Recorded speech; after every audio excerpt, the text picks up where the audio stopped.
Good morning, good afternoon, and good evening. It's another episode of your favorite podcast, the Convoluted Podcast. And it's your host, Liz.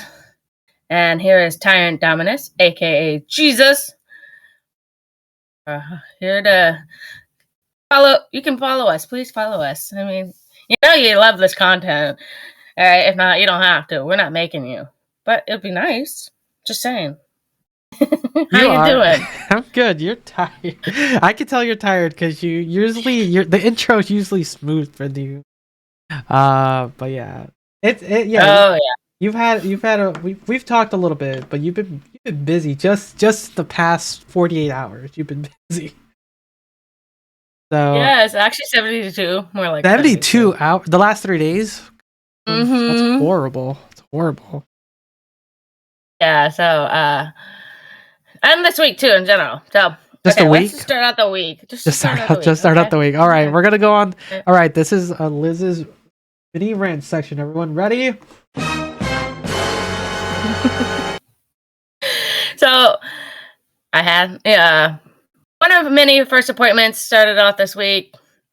Coming Tuesday, I was like prepared because this whole week I'd be doing ED shifts. I'm helping train somebody. Great, perfect. Come in, and I was like, all right, I gotta start figuring out the schedule so I can start setting up these things, right? So I was talking to the technician. Technician tells me, oh, by the way, I gotta change the schedule next week. They're all working the ED the next 6 days next week. Fuck. Because we're transitioning our schedule where I get every other weekend off, so I'm looking forward to that, but first I gotta go pay for it, right? And yeah, it tells me I have to work on medrec. I had originally had some outpatient shifts in the first 2 days of the week, and then I was going into medrec the rest of the week. Well, I was told that. I was like, okay, fine, we'll do that. And I come in on Wednesday. Not only am I told, oh, by the way, someone gave you an outpatient shift, so you'll have one outpatient, and you have all the rest of ED shifts. Oh, how nice, thank you. And overnight person has called out. Oh. That means none of our machines are getting filled overnight. We really, really, really need that, including the ORs. I mean, granted, on Monday, I heard this after the pipeline of Tuesday. Oh, the humidity levels were high. We had to cancel all the surgeries, and we had to move them to the next couple days. So we scheduled all these patients. So think about it. They started really heavy, and they were still going all through the week, all Saturday. All through Saturday. It was just constantly after OR, after OR, after OR, surgery after surgery after surgery. So we had 10 ORs. 10 is not really used as more of a storage, but 9 of them are being used constantly. Bam, bam, bam, bam, bam, bam, bam, bam, bam. Oh, yeah. That was awesome. So I pulled 2 12s Wednesday and Thursday night. So I'm hella exhausted. So, yeah, last night I was thankful that the ED, I'm not going to even bless it on these people who are working today, that, it was nice and beautiful that we had maybe about 9 people in the whole ED. And I asked my pharmacist at 6:30, hey, do you think I can cut out at 7? Like, sure. Yeah, there was a med rec about 10 minutes to 7. But it was fine. I'm like, all right, one more, and then I'll go home. I did one more, and I went home. I left about 7:15 last night. Thank God. I was so tired. I was like, are we done yet? Are we over with? I thought about doing more work, and I was like, no, I'm not going to do these more work things. I'll do them as they go. And that was just one of multiple days. I know. Wow. This week was hell. You are done. The worst I've had it is, if you guys can, I don't know if you guys can hear me that well. I might sound a little bit more nasally than normal. I can hear it. So I do apologize. I haven't been sick. I've just had this horrible runny nose, and nothing can get rid of it. And for a little bit, I had a really dry throat. I think it happened last week too, a little bit, but it wasn't as bad. But it was this past week. It was just like horrible. And just yesterday, it was the first time I felt like I don't want to say healthy because I'm not sick. It's just frustrating. Yesterday was the first day where I felt my nostrils clear. I was good. Throat was fine. Talking normal. But after going back to work on my Monday, it's all back. I blame work. That's the reason. Ill again. I'm ill. Now I am Well, we had sick. a cold front, so we really had some cold temperatures. It True. was I am 20 degrees at 20 plus. I don't know. It was hella cold at night. And I know I came out of work multiple times and I'm like, oh, it's cold. But yeah, overall, I am so looking forward to my. The air quality was pretty bad. I was looking. At one point, it was 130 for the air quality. I was like, oh, that's probably what it is because it hit me too. Damn. But yeah, that's kind of it. I haven't had a rough work week like yourself. I've just had a very disturbing nose job. Nose job. We want to know about that nose job. Exactly. But yeah, that's kind of really it. So let's kind of get into some of these stories. Before that, everyone, don't forget to if you want to come support us even more, you can purchase any merch at merch.tyrant.com. Links are down below. It's all comfort wear, really nice and very comfortable. And wore most of it this week, not gonna lie. Hey, it's comfy. But if you can't do that, you can always support us by sharing the show on social media or even word of mouth. It's the best way to help support us. So that if you can't purchase our merch, then I would recommend sharing it any way you can. Instagram, Twitter, or just yelling it at your neighbors, like setting it up on their Alexa. Exactly. So yeah, that's another way you can support us even. But yeah, Liz wanted to start with this very sad but interesting story. Yeah, it was kind of funny. It's kind of sad. Oh well, we'll go. I'll show you guys. What's funny? What's funny is also I'm thinking there's we're thinking of traveling again, so this is even up my alley. I know, right? Parents ditch baby at airport check-in after confusion over ticket for infant. Police. Okay. Israeli police detained 2 travelers with Belgian passports after airport staff watched the couple seemingly abandoning their baby at the airport check-in. The parents arrived at Tel Aviv's Ben Gurion Airport to catch a Ryanair flight to Brussels, but they had arrived late and check-in had already closed. It remains unclear whether the parents could not or simply refused to pay for another ticket for their baby as they arrived without one. In hopes of clearing security and reaching the flight on time, the parents simply left the baby at the conveyor belt in the check-in area, local outlet Channel 12 News reported. In a video shared with the news outlets, airport staff can be heard saying how sad it was that the parents just left their baby. One woman can be heard saying, "She just left him here, and I swear." Airport staff tried to get the couple to return and pick up their baby, and after failing to stop them, the staff immediately called the police, who found the parents and detained them. Ryanair Air staff told N12 that they were all in shock. "We've never seen anything like when." One manager said, "We couldn't believe what we were seeing." Parents retrieved their child before going with the police for the questioning. They also missed their flight, according to Israel Today. Okay, that's horrible. Hey, honey, I have to get this flight. I love you. I'm leaving you at the counter. Where is the video? I'm trying to find the video. There's a video of the staff. Yeah, where is it? Oh, right there on top, I thought. It says airport staff can be heard. I'm looking for it, and it's not a link to the video. Whatever. That is horrible. So they arrived there without a baby, and they were leaving with the baby. With a baby? No. Wait. Oh. Didn't you say with the baby? Okay. Left without one. They left without one. It was like, oh, we came with one. We're gonna leave behind the baby too. Oh my god. I'm really sorry for this baby because this baby's gonna find out later on in the future. Like, what the fuck, parents? Why? Why did you leave me at the counter? Okay, here's the video.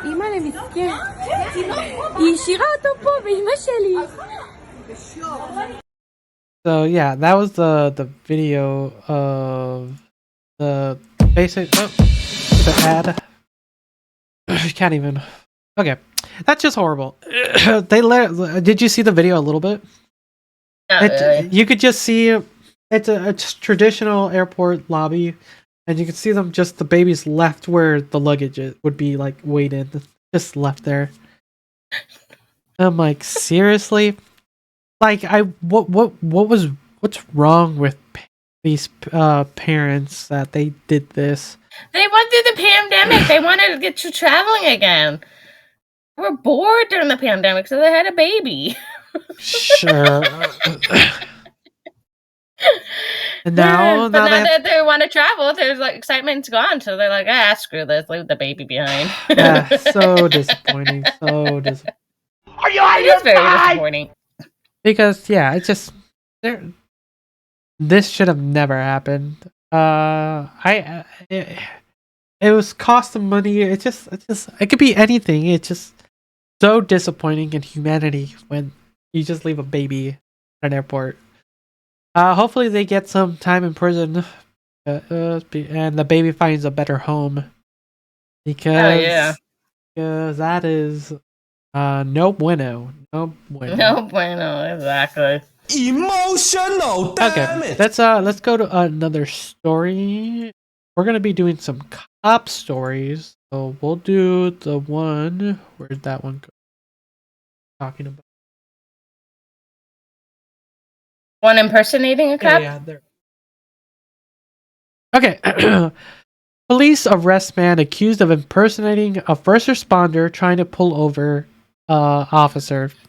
We've read multiple stories like this, and you would think after hearing multiple stories like this, you're like, we shouldn't try doing this. But people still do. So, they obviously didn't listen to our podcast, huh? Probably. So be a little smarter, everyone. All right. Pittsburgh police arrest a man they said was impersonating a first responder in Oakland late on Tuesday night.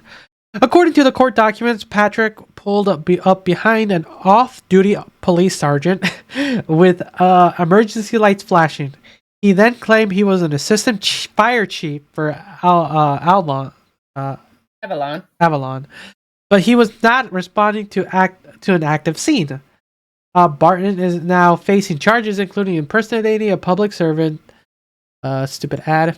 Court records showed he is also facing theft, receiving stolen property charges. Wow, so much. The Belton Police Department, police chief, Bethel, whatever. I don't care.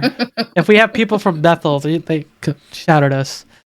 Pointed out ways to spot someone impersonating a police officer. Ooh, these are some fun tips, though. First thing you want to see behind you is red and blue flashing lights. That would be a telltale sign. Yep, that's true. He said if it's stopped, you have the right to ask questions like the officer's name, agency, badge number. Yeah, that's kind of the common sense. That's what you see on TikTok and YouTube videos a lot. Like you always ask, like, can I get your name? I don't know agency. I've never done that one. Well, because there's so many different types of cops. You know, like, I don't know if you know, right out here in general, Tualatin cops will actually help with Sherwood cops a lot of the time, or vice versa. So we see a lot of variety of other areas coming in and checking out the scope. Not only will it be also our county sheriffs, it will also be our local other police departments who help each other out, especially if there's a shortage. So we'll see rotating between different cities. I'll see a bunch of different ones. It'll be like, why is this person out here? And it'll be like, oh, they're probably short staff and they need extra bodies to cover patrol. Most badges have a municipal or town. Whoever the officer is employed stamped on. I can barely talk right now, so I'm making it run as much as I can before my voice goes out. It's not a generic looking badge. If you think you are in danger or possibly stopped by an imposter, O'Connor says to immediately call 911. That's kind of about it.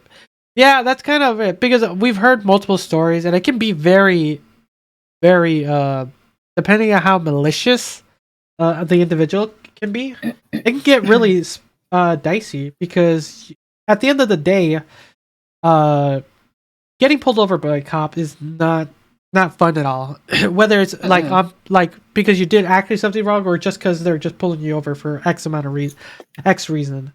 Because sometimes you didn't do anything, or you didn't know if you did something. But that's always an annoying thing to do.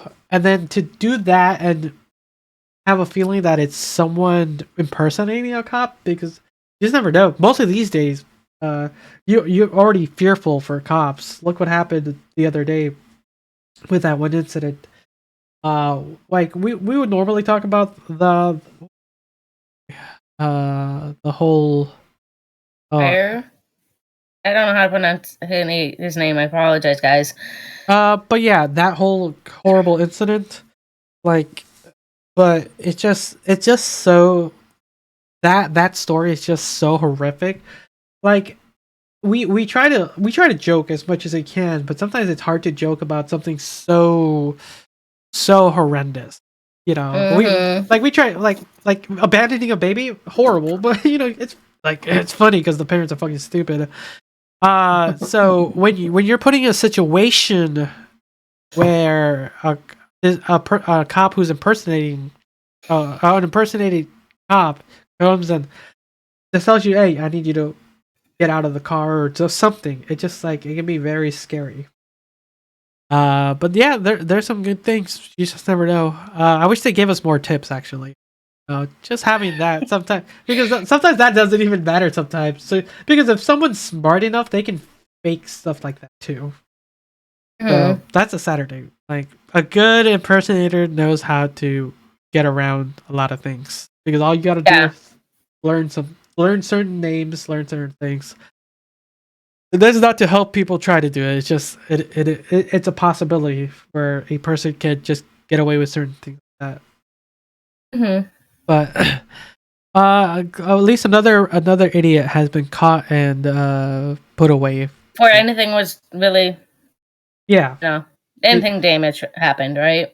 Not a single fuck was given this day. Exactly.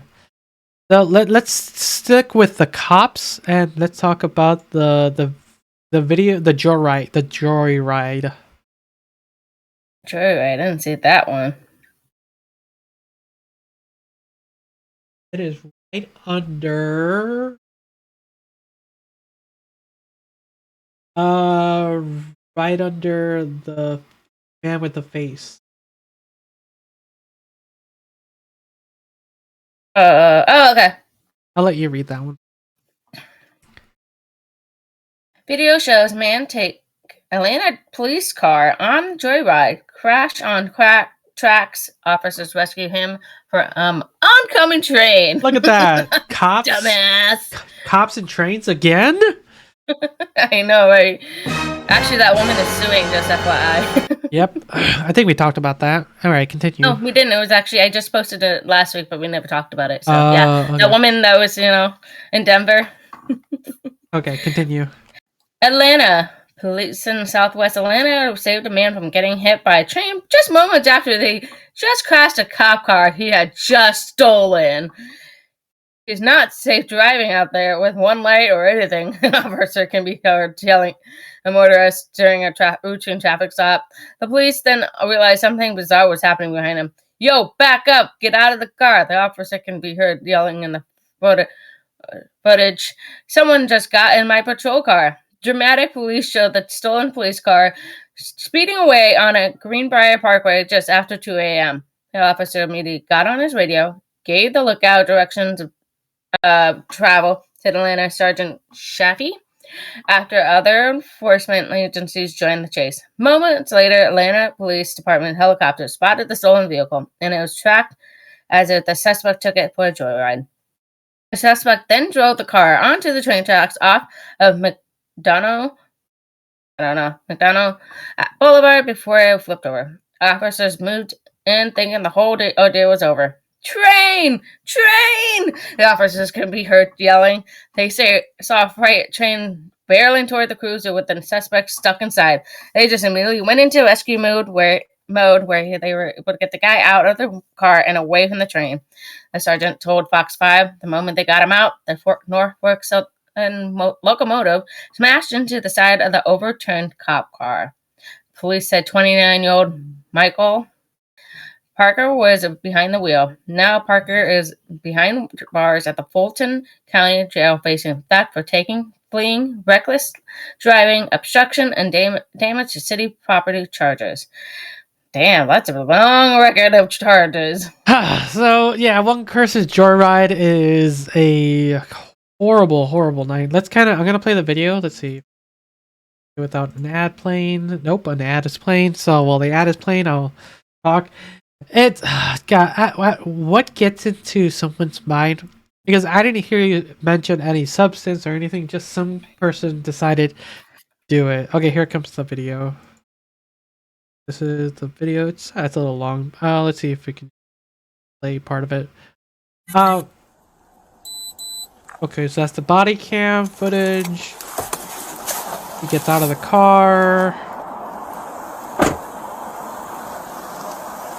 I wish I could download this video. Yeah, he's doing a routine pullover, just like we talked about. It's just like, hey. Hi, driver. I'm gonna let you off with a verbal, all right? Make sure you get those checked out, all right? He stopped someone and he was just running the it's IDs not safe and everything. Out here driving with one lighter. So he was getting the officer to. Yo, back up! Get out of the car! So yeah, he was letting the patrol car. They're going down. 285. No. Yeah, so he was like just giving a person back his like ID and everything. Like, hey, I'm leaving you out with a warning. And someone just jumped into the vehicle. 166 going towards the Low in Stanton. I like how the cops running. Oh shit! Sorry, everyone.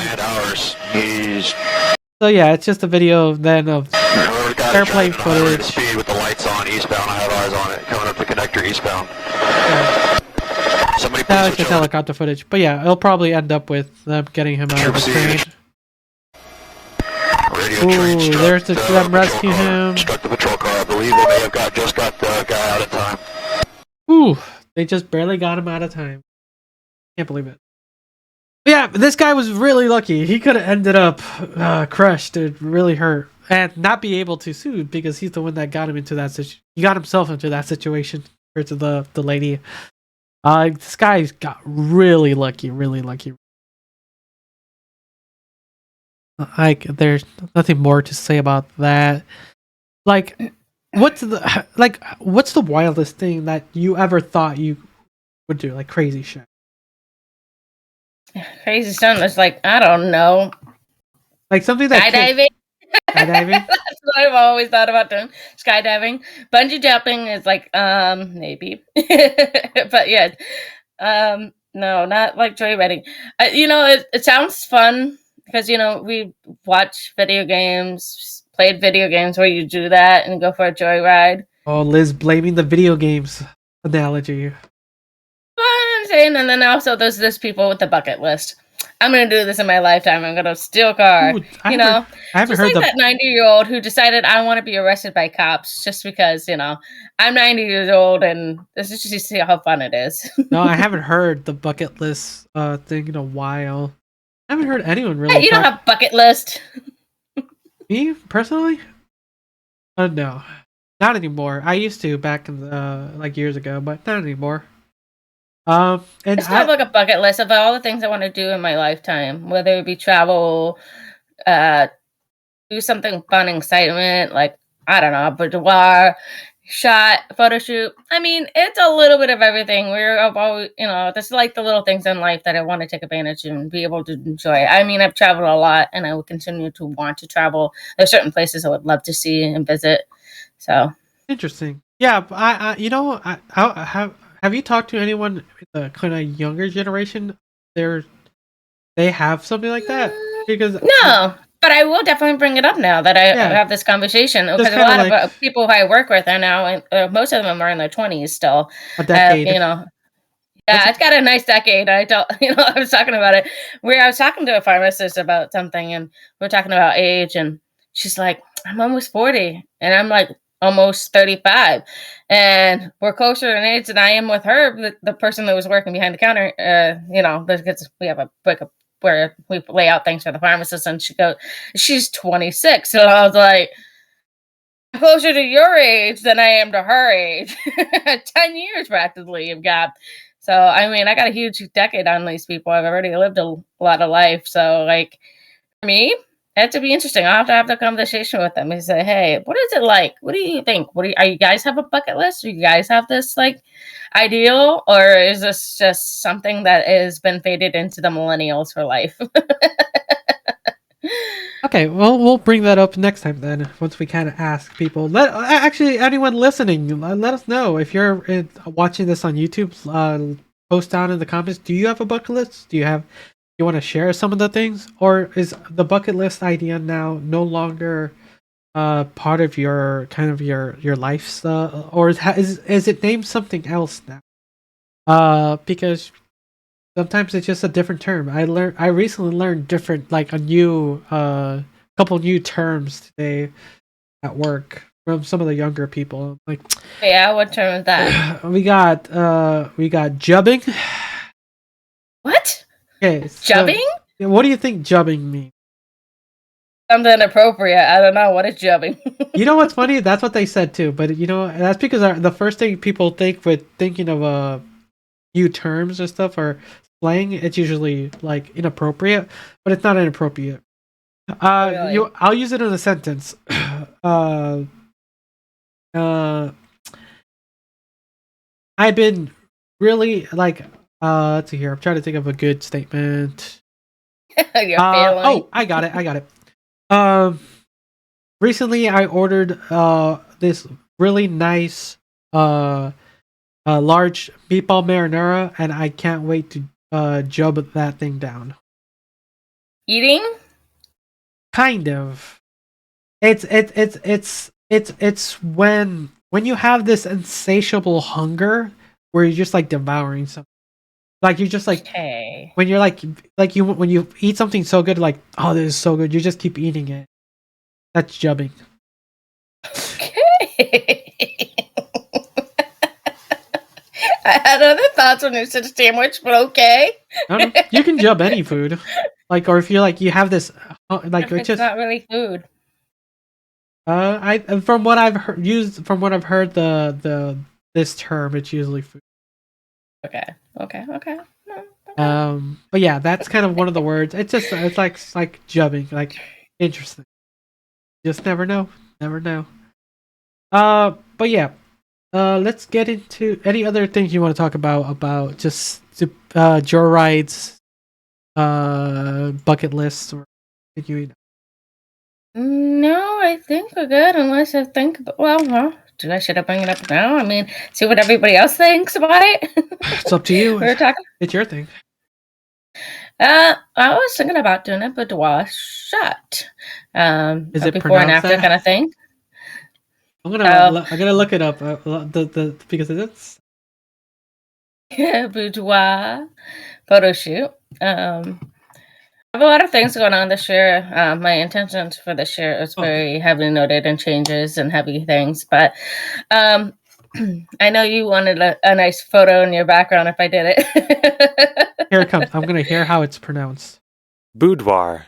Boudoir. Boudoir. Boudoir. Boudoir. That's what it is. Continue. I'm thinking about doing. That's all it is? Oh. It's fun. It's do you know what the do you know what the word means? Bedroom? Boudoir. Yeah. You know what it means? What does it mean? I just suspect it as being a very classy way of showing off your sexy curves and no. It literally means the word means a woman's bedroom or a private room. That wasn't the right idea. That's what it means. So that makes sense why a boudoir shoot is a woman's bedroom shoot. So yeah, you see, that's what it makes sense in that. That's funny is I was looking at I was doing research because I'm just curious what the pricing and what kind of things they do. There's some of them that are really out there and they do with couples too, so there's not just one or the other. So I'm actually curious if I should be doing it. I think it should be a remarkable thing for me to do for my lifetime. It is, considering I have a year full of change, literally full of change. There you go. There's your bucket list potential. I hope to achieve this year. Because this will be definitely a year of huge changes, definitely. Oh, wow. Portland has like 5 companies immediately alone. I saw 10 when I was researching. Oh, there's like top. This must be like their top rated ones. You know how the way Google does it. It does. They always list the highest ratings, and then it's under there. If you like click the little arrow for more. But I see the top 5. Cool. I have somebody who's already potentially wanting to donate to that, so it'll be fun. It'll be interesting. Ooh, donations. Listeners, go ahead. Check that out. We might have more. But that might be a bonus episode talk. Holy shit, that's fucking expensive. I'm just looking at they go from like 100 to 3,000 depending on who you're hiring, which makes sense because any photo shoot, it all depends on the photographer/photographers, lighting, setting, the studio, and all that. That's it's kind of what it is. But cool. If that's something you want to do, that's more power to you. And if you want to keep us informed on your thoughts on that and whatever other bucket list idea you have, this is our show. We can talk whatever we want. I know, right? And if we want to talk more in depth, we could do that in our bonus. So for all our bonus listeners, you already know what's happening over there. But if you guys want to hear more, go ahead and subscribe on Spotify or Anchor. If you want to hear more of that stuff. But cool. That's cool. I didn't know you were thinking of doing that, but that's cool. Let's continue on the other side. Have you seen the recent Mr. Beast video? I heard briefly about it. Did you watch it? No, I didn't. I don't think between the 12-hour shifts I would have time between training somebody and then doing overnight pretty much halfway through. Yeah, I'm exhausted. You can watch it. You can watch a 7-minute video at lunch. Yeah, that's my TV time. Screw that. Oh, you don't want to help support blind people? I'm watching Doom Patrol. Okay, I'm watching Doom Patrol. That show's better than Mr. Beast. I like Mr. Beast. I follow Mr. Beast. Do I watch all of his videos? No, absolutely not. Liz just say she does not like blind people. Oh, I did not say that. That's what it sounds like. You watching a I said Mr. Beast, not blind people. By watching this video, you're supporting blind people. But by not watching, you're not supporting him. Disappointing. But not as disappointed as some people are. Mr. Beast curing blindness video splits opinions as some claim he just wants YouTube growth. So for anyone who's wondering, Mr. Beast is one of the biggest growing YouTube channels out there.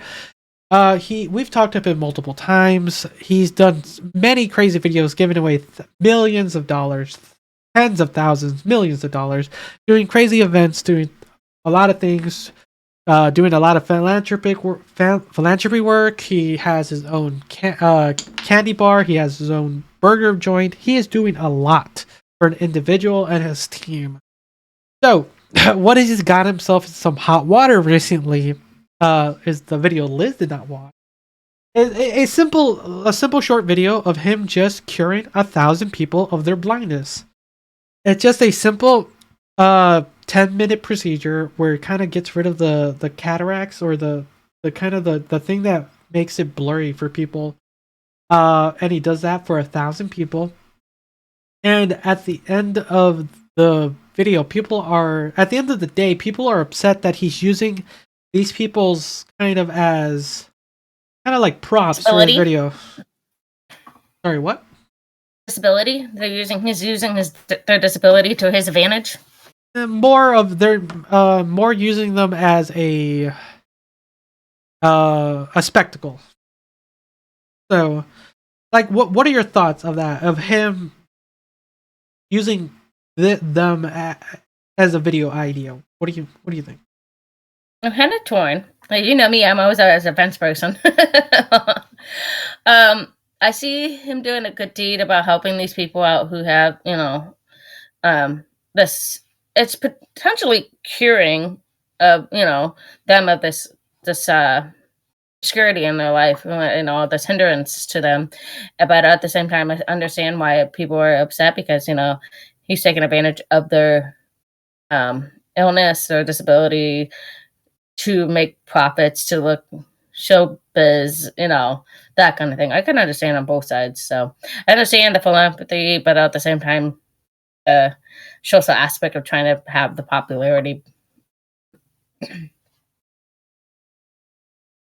That's it? You okay. No. Okay, that's it. Okay, I was just wondering if you had more to say about that. Well, the thing is that the people are going to the extreme where they're calling him literally the Antichrist. That. Oh shit! So they are mad at him for doing this.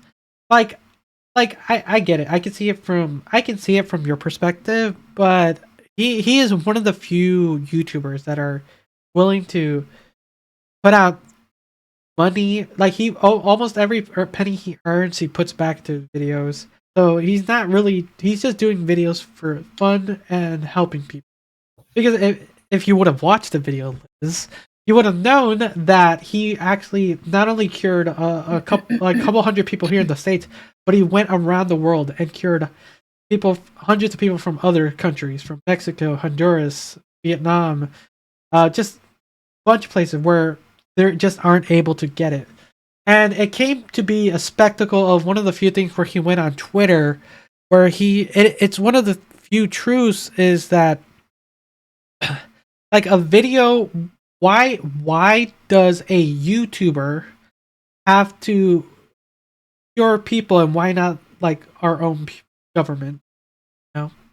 Why does it have to be a YouTuber to cure a thing? It was mentioned, it's like sometimes just a 10-minute procedure, but it's like, and it's affecting millions of people. So why is it that just this one guy has to do it and not anywhere? Like, why can't it be done anywhere else? I don't know. That's a good question. But I really do. I think it's amazing that he's doing not just for people in the States, but elsewhere in the world. I think that's a great thing. It seems like it's going to advantage people. You just hate that he's popular. I don't know. You said you didn't like him using it for popularity. Okay. Yeah. So now that you rephrased the story, it sounds better from your perspective. I did not rephrase it. I said it exactly the same. Well, I don't know. I mean, I didn't know he went out beyond the States. I didn't really know that, to tell you the truth. Like I said, I didn't watch the video. I didn't watch or follow him completely on the whole thing. I saw it briefly and I was like, what? That's weird. And then I was like, I don't know what to say about this. But I really don't have anything to say. I mean, if he's doing something for the world, then I don't know. The world should be taking an example off of this. Helping people. That's something that's curable. Helping those people get back on their feet and be able to have jobs again. Yeah, exactly. There's like multiple people in that video that were literally lost their jobs because they couldn't see. Lots of them. And the thing is, people are complaining that he should never have made this video. But it's one of the few things where he brought to light something that is possible. And the thing, like, some people are saying, like, if he was going to do something nice, why make a video of it? The thing is, like, the way he's able to afford all these is by making the video. Without making videos, he doesn't have the money to do it. He has to keep doing these, like, big videos to be able to earn the money to be able to keep doing more. So, like, there is, I would say there's a means to means to an end. Kind of. There's a word where evil deeds get good results. But I don't know the right. There's a phrasing for that, but I don't know the exact phrasing. But I don't think this is one of those. It's where he's doing a good thing, and he'll get more attention to him. He'll get more people to watch his video. That means just more money coming in for more things for him to do, help the community and stuff like that. So hopefully Liz won't be on the fence anymore and hate his popularity. Okay, fine. I will love his popularity. Exactly.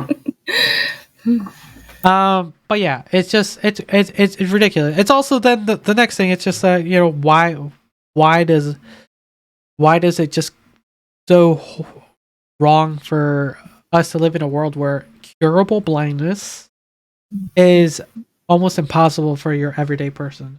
And then it's kind of another great way to kind of transition to this other story. I'll let you read this one. It should be the last about the hospital. The non-profit hospitals put profits over patients? Yes. Okay. New York Times. Will I be able to read it? I'm able to at the moment. So first you try, and if you can, I'll do it. Okay.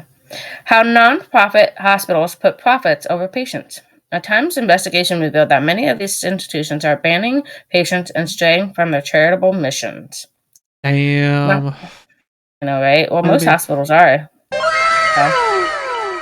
Nonprofit hospitals, which make up around half of hospitals in the United States, were founded to help the poor. I did not know that.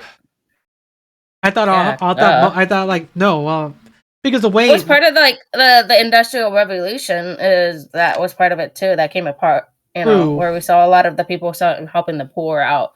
So, but when you think about how bad the medical bill fiasco is right now, it just makes it sound like there's very few nonprofit and it's mostly for profit. So it's the stigma of just so much so high medical bills just makes it sound like there are no. Anyway, continue. I agree. So yeah, hearing that there's half. But I also see the other side too. That's a problem about working in a hospital. I see both sides. All right, continue. We can both get our thoughts here then. But a Times investigation has revealed that many of those have deviated from their charitable roots, behaving like for-profit companies, sometimes to the detriment of health of patients.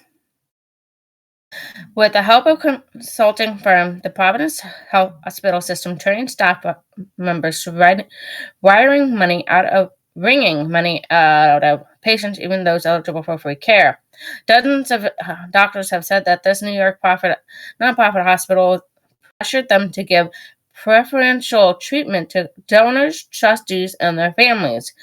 Bon Secours Mercy Health, major nonprofit health system, used a poor neighborhood to tap into the lucrative federal drug program. Is that it? Yeah, that's it. Damn. Okay, so let's see here. So basically, it looks like it's just they're just using. I'm gonna click. You gotta pay for it. Yep. Right, let's see what happens if I.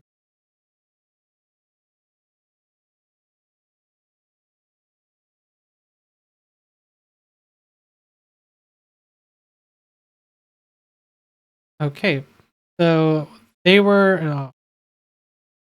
Okay, so just by bullet points, it seems like. So with the help of consulting firms, it looked like they were just trying to get as much money out of just patients without offering them the free care that most people are eligible for, which kind of sucks when you're like you have that ability. If you're eligible, that should be your first option. It shouldn't be like we need X amount of money for your care. It's like people aren't very savvy when it comes to anything. When it comes to lawyer stuff, medical stuff, we'll even say tax stuff because it's almost tax season. Like people I already filed my taxes. people take experts, the people who work in these things, for their word.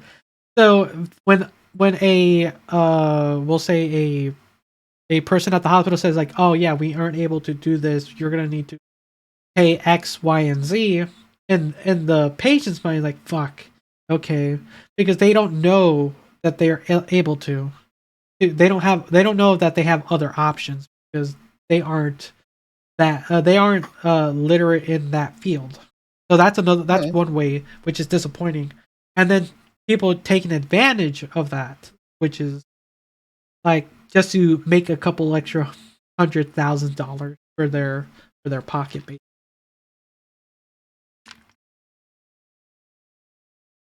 You have any thoughts for the first bullet point? I agree with you. There's not a lot of people see that. But again, I see both sides of it because I see a lot of these funds or projects or we have these like little funds that help out with patients with, covering emergency medical funds, whether it be a 7-day supply or their medication for 30 days. It depends on which one we use. But, and of course, right now we were having up to, when does that expire? I can't remember. But eventually we were getting, helping be able to give people, the patients for Paxlovid, the antiviral for COVID.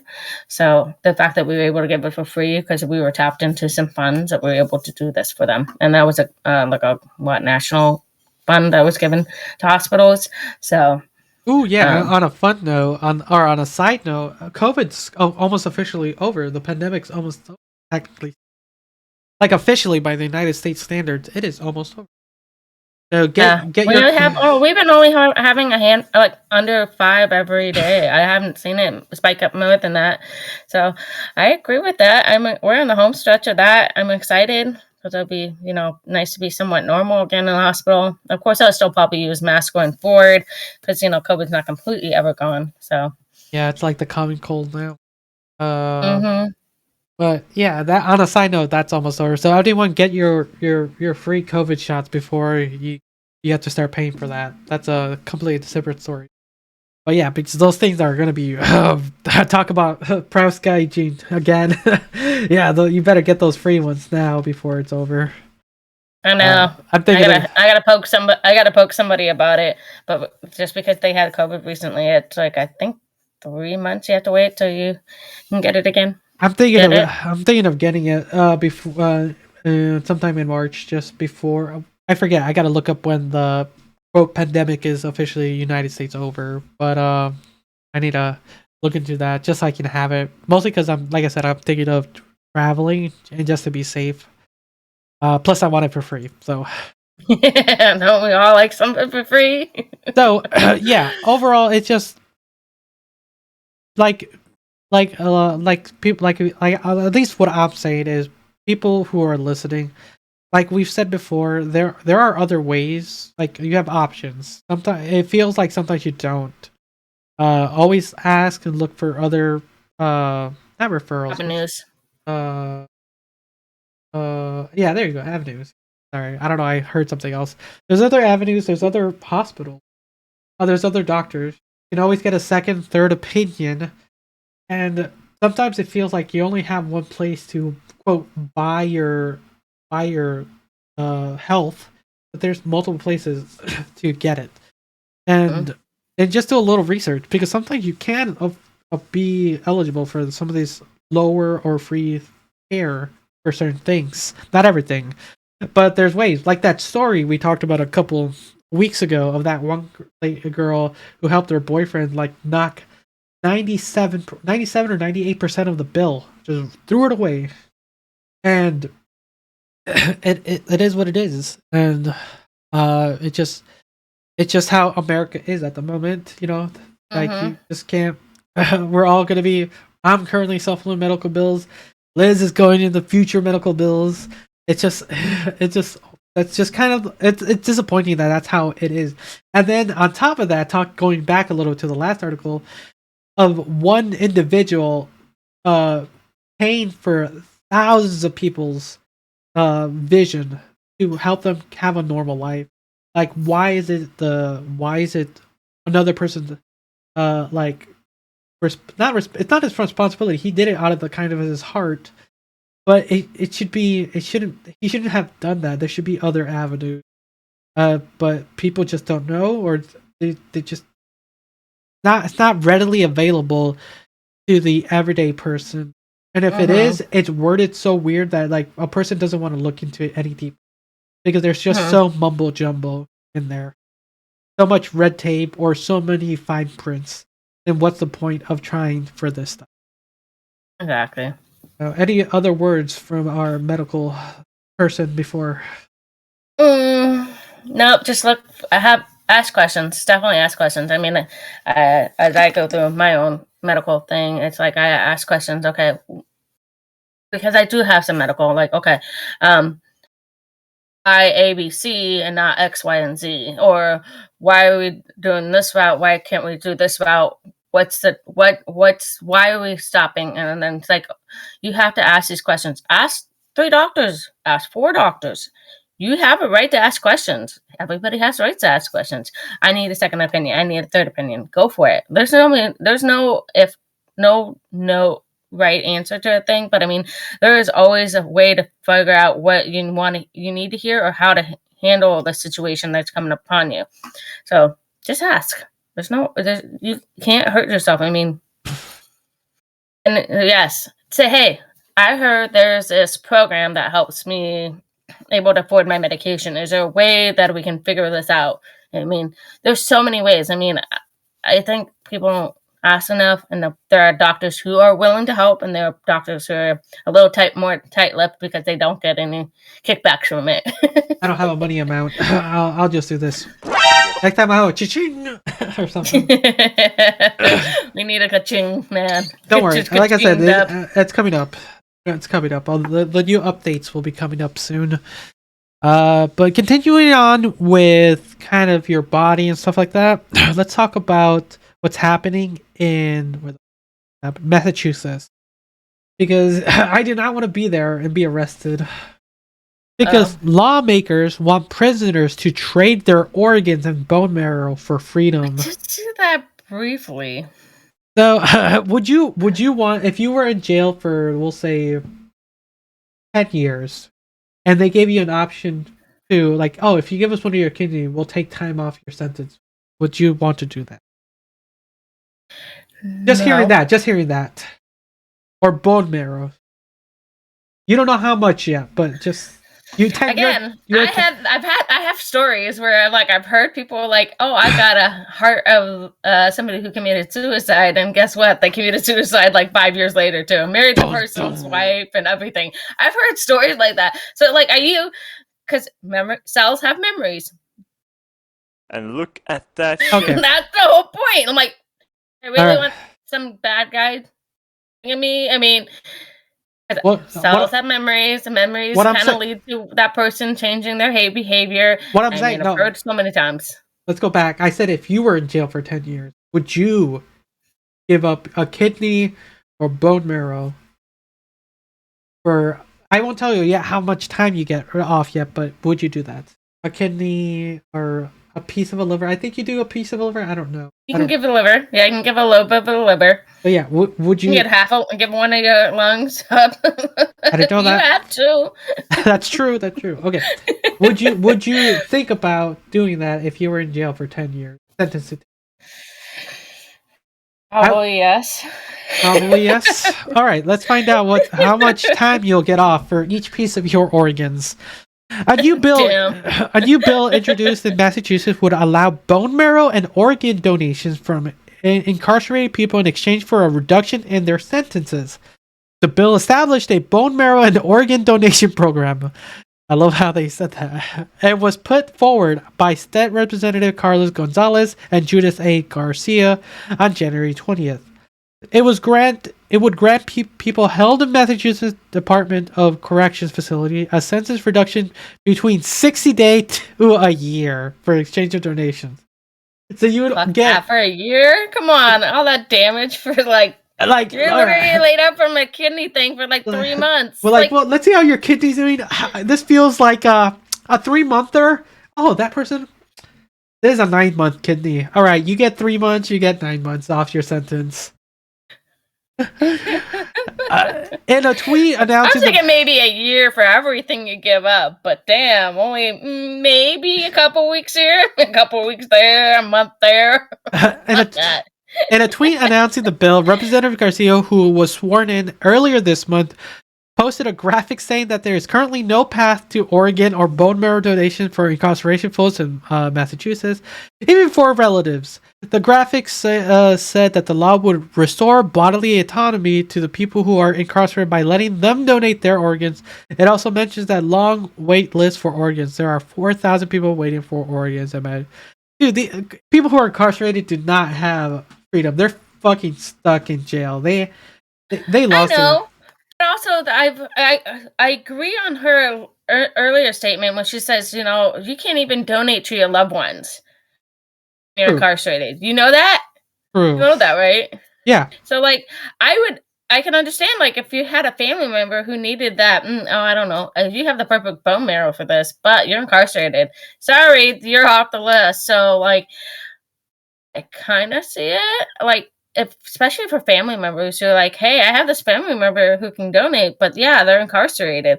Is there any way we could possibly, get theirs? Oh, no, they're off the list. They're in that jail that you can't even look at them. Don't even think about them.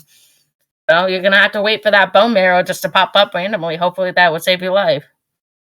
That's true. There are positives, but there are some negatives. The bill was immediately criticized on social media due to the obvious ethical problems it creates. It's not hard to imagine that someone who is incarcerated would feel pressured to volunteer one of their organs in exchange for freedom.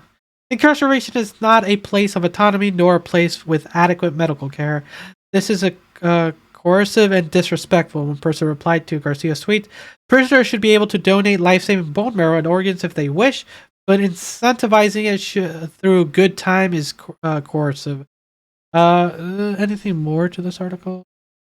In an email to the motherboard, Jesse White, policy director of Prisoner Legal Services of Massachusetts, said that organizations is in touch with the bill sponsors and share many of the concerns being raised regarding the potential for coercion and impact of inadequate medical care in the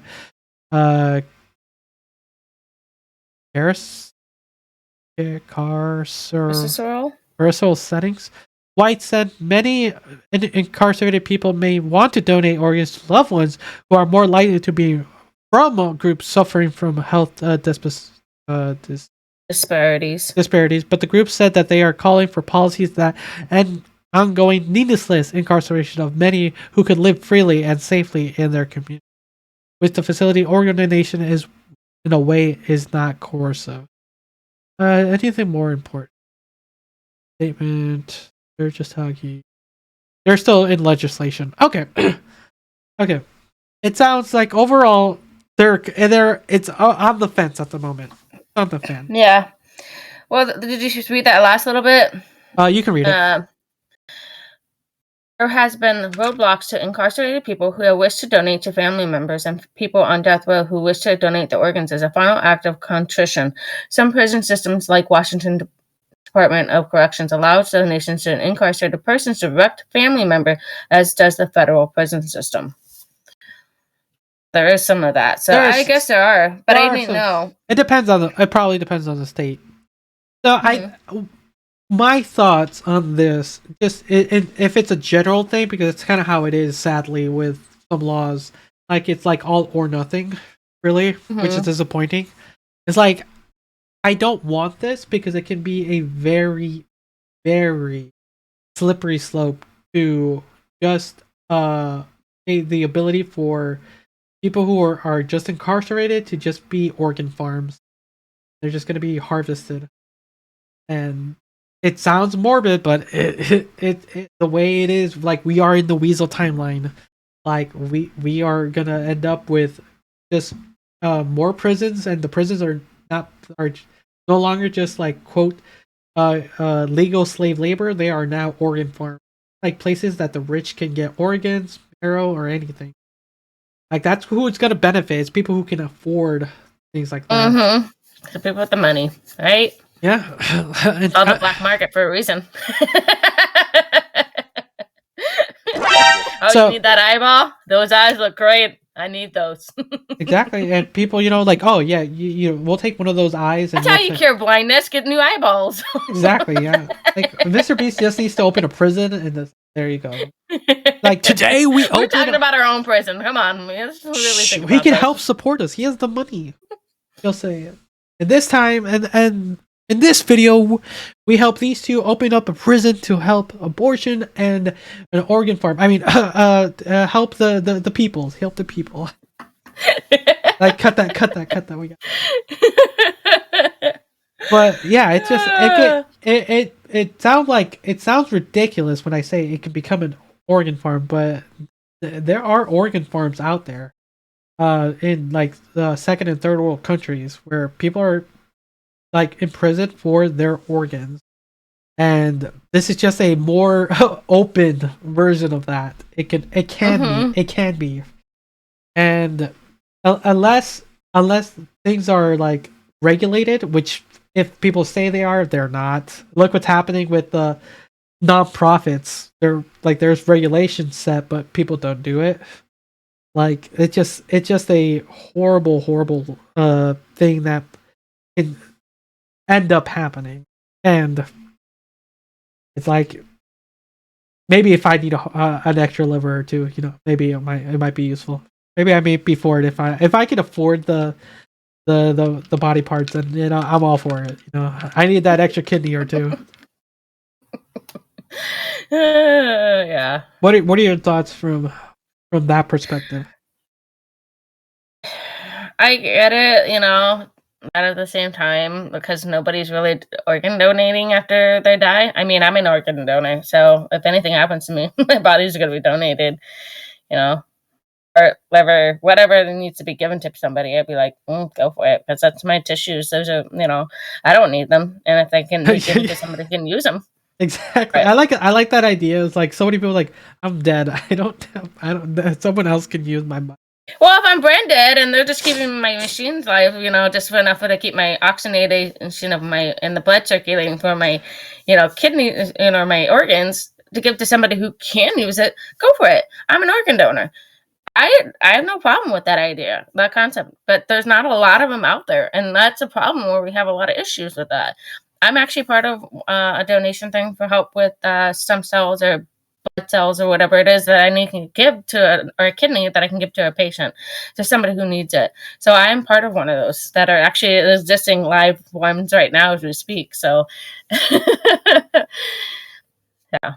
Yes, I would willingly give my kidney to you if you needed it, Jesus. Cool. I don't think we are blood match, though. Right. No, not. So, besides that, wait, I'll still take it and I'll find someone. I'll sell it somewhere. I'll find somebody. I'll give that person.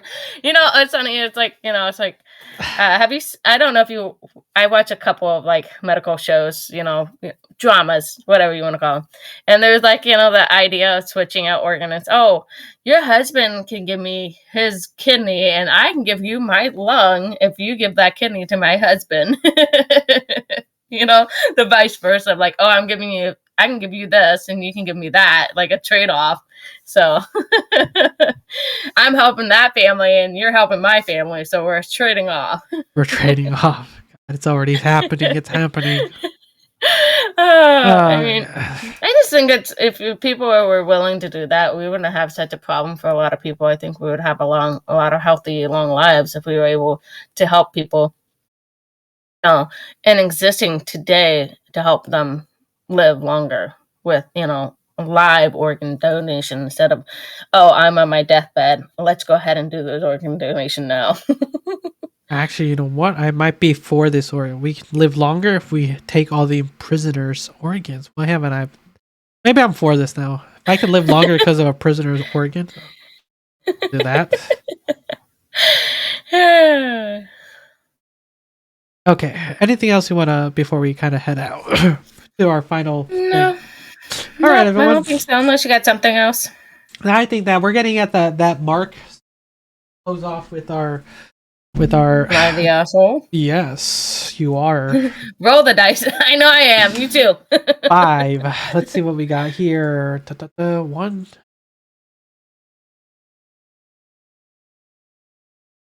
Whoa, there's a lot of these types of stories. Okay. Okay, what's going on? Must be one of those weeks, huh?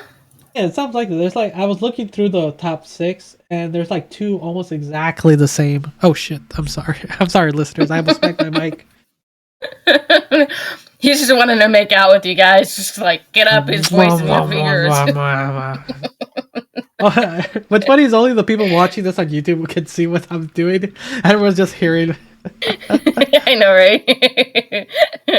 Here, I'll let you. You want me to read this, or you want to read this one? Do you want me to? Go for it. Oh wait, let's conserve your voice. Yes. Yeah. Let's conserve your voice. Okay. Am I the asshole for refusing to get a job and pay rent at my parents' house? Oh damn. Okay, what are your first initial thoughts when hearing that? Just as a statement. That sounds like an asshole move, but we'll see. We'll see. I had my 18th birthday 3 days ago. On the day after my birthday, my stepdad told me he wants me to start paying rent to live in his house. My stepdad is quite Christian and conservative. I don't expect to live rent-free forever, but I know my stepdad is coming from a spiteful place. He and my mom had 2 kids and 9 years of marriage. I'm not his own, and it's clear I'm a reminder that his wife was a non-virgin divorced woman before him. So, of course, I'm being treated like a guest, and my mom is allowing it because she thinks the sun shines out of his ass. I love that quote. He doesn't need any money to pay rent. Plus, I don't have much, and he wants £100 per month. We still have lots of time for this, but I bet his own kids won't be paying rent while they're in school. My A-level exam, UK school system, start mid-April and last up to July. I'm doing STEM subjects, and I'm also hope to fulfill my offer for a medicine course at a good university. I'm aiming for AAAA, which will take a lot of studying, and if I have a job, it will be difficult to maintain the level of studying that I need to do. I'm literally moving out in September. I don't know if the university finances differ in the USA, and I know this platform is predominantly American, so in the UK, uni is funded by loans, and those loans cover everything, and 100% of my responsibility, and my parents won't be financing anything. So, it is honestly just feels vindictive, and it's not like I'm unproductive. I'm trying to save the money. I've left my job last year, my last job, for when I move out, too, and paying my stepdad £800 when he doesn't need it feels spiteful and like he's punishing me and making my life harder for being born. Basically, my aunt, mom's sister, who isn't fond of him, said he's being ridiculous and told me to come live with her. Her house is an hour away, but my school is in the middle, 30 minutes each way, if that makes sense. She said she was a guest room for free so I can save my money for uni. This benefits me most, so I took her up on the offer. My mom keeps crying that I'm leaving already, so my stepdad is annoyed. We got into an argument where he said he's just treating me like a tenant to prepare me for the real world. So do tenants not have the right to leave? Which annoyed him further. My stepdad says I'm hurting my mother and taking resources from my aunt because I'm too entitled to pay rent. This is just what's best for me. I said I'd visit. Am I the asshole? Okay. I'll say what I have to say before my voice goes away. So it's overall, I get the idea to give a child the sense of responsibility, mostly in this day and age, because it's hard out there.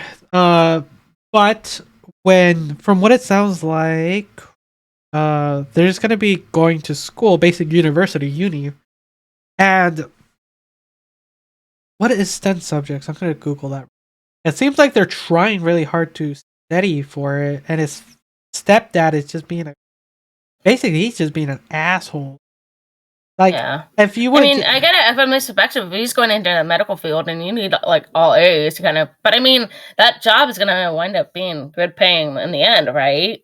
So why didn't you hey, this is my retirement. Like, this kid's gonna be able to take care of me in my old age. The stepdad just fucked himself over by doing that, but STEM stands for science, technology, engineering, and math. I figured it was something like that, something funny like that. My daughter has something like that at school where they teach her all this stuff. So basically, it's the requirements. He's doing the requirements so he can get into the medical courses. Okay, and he's trying to get really good grades, which makes sense when trying to do the medical field. Because at the end of the day, you want a good doctor to be working on you, even if he's like charging you up the ass. Not in the UK. Remember, they have a United Healthcare. Like, you know. Actually, there's an article we didn't get to talk about how once again the cost of living is garbage all around the world, and recently they had a walkout just because it's just bad as the States. You can't live with the amount. I didn't get to read the entire article. But it sounds like it's pretty bad. So, you know, but yeah, it just this, you know, when you have the ability to give your child a chance to not only save money but provide them a place where they can study and save up, that's what you want from them. And saying it as the ability to, like, you're gonna pay rent in the future. Like, okay, like it's kind of, I did that happened to me when a year or 2 years after I got my job, so I was like saving money and stuff like that. But then after I started, because I occasionally help, like casually helped here and there, groceries, pay for electricity, just at the time, like just throw. But then it officially became like, okay, I need to pay X amount a month, which, like, okay. But it just sounds very spiteful, and it sucks mostly when it's hurting people, and it sounds like the mom's not doing much. He has a really good aunt. Aunt's gonna be taking care of him later on in life, that's for sure. So, what are your thoughts? Because I'm losing my voice. I think he's not the asshole. I think the stepdad is the asshole. The way he's, you know, this kid is trying to aspire to do bigger and better things, but it needs the space and the time to do it. I mean, medical is not easy. I know there's some people who've done it where they survived, you know, having to work full time and, you know, go to school full time and study and make tests and exams, and, you know, but, you know, if he could save that money for those loans, hey, I might be able to, you know, do something better for this life. You know, I can do better with my life to contribute to be a better person to society. And if he's, you know, having to juggle with the asshole trying to say, hey, you owe me money for, you know, X, Y, and Z. Well, I'm trying to become a doctor here. Like, come on, like, give me a break. But you know, I think the stepdad just kind of fucked himself over. He just realized, oh, but it sounds like the stepdad's well off. Like, why was he being like such an asshole? So why, you know? Okay, this kid, you know, is trying to be great. You know what? I think these other kids are not going to be so great. This you know, stepson's going to be awesome. You know. Can you read the statement from Little 500 Honda CBR? Yeah, not the asshole. Actions meet consequences. Your step tried to flex on you, and his power play backfired. Your mother may be crying, but she let him do it. The house is half hers, and she's in the decision to charge you rent. She's not blameless here. Your aunt's resources are none of your stepdad's effing business. OP, move out. Weather out another guilt pang, okay? Work hard to crush your exams and be super considerate and make yourself very useful in your aunt's houseful. Shovel the walk, do the dishes, walk the dog, whatever is needed. And if you don't, ask. Please don't come back to the house to visit if your stepdad is home. Ever. Your mom can darn well find her way to your aunt's house without Mr. Flex on her arm. God bless your aunt for sheltering you from stepdad and his nonsense. And don't feel obliged to invite him to your graduations either. Okay. So yeah, that's good. Yeah, he says that. What was the name? Little 500 Honda CBR. Good job. That is a well thought out statement. Yeah, not the asshole. I hope he takes the advice and just gets out. Like, it's tough when it's family, but it's supposed to be, quote, family, not this. Mm-hmm. The person with 0 notes underneath it. That was pretty good too. All right. Any final thoughts before we close this? I agree with all the people who are supporting this OP. OP, do you take care of you? Shout out to the aunt who is willing to help you, succeed in life to make you thrive well. Mother needs to learn to go au pair and stand up to her half Her other half husband. I'm gonna call it their other half. I mean, honestly, I don't know. He's an asshole. The stepdad is an asshole completely. I agree with him. All right, everyone. I would never let my kid be like, "Oh, you're gonna be sick."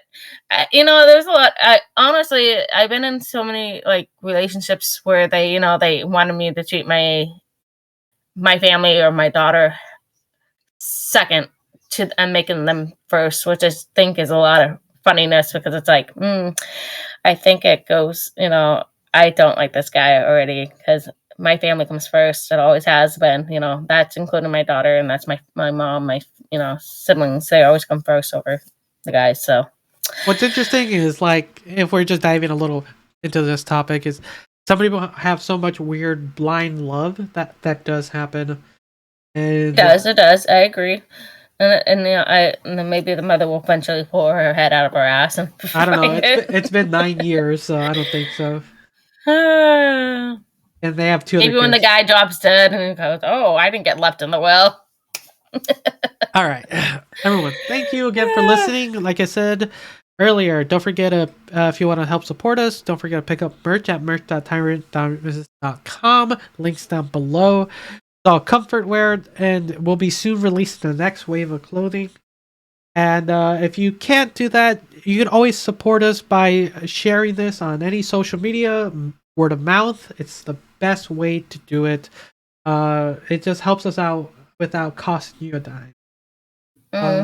Anything else, Liz? And always join us on Discord and rant with us and talk with us.